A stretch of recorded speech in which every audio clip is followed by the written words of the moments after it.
ஈச்சர் வண்டி plate variety clutch plate joint கலத்தியாச்சு. இது கியர் பாக்ஸ் எல்லாத்துக்கும் தெரியும். இது காரஸ்பி டிஸ்க்கு. இதில் ஒரு ஸ்ப்ரிங்கு கட் ஆகிட்டு டிஸ்கில் கியரே உள்ளல. 3ஆம் கியரு எல்லா கியருமே உழாமையே நின்றுது. இது புதுசு.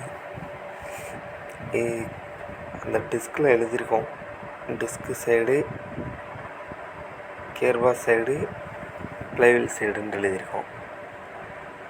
லாக்கு, வீல் ஸ்பேரிங்கு எல்லாம் புதுசு. எல்லாம் பாக்கி கொஞ்சம் சப்போர்ட் பண்ணுங்கள். சேனலை சப்ஸ்கிரைப் பண்ணுங்கள்.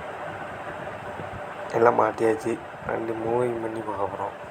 முன்னே மூவ் ஆகுது நல்லா. சரி, சப்போர்ட் பண்ணுங்கள். கொஞ்சம் சப்ஸ்கிரைப் பண்ணுங்கள்.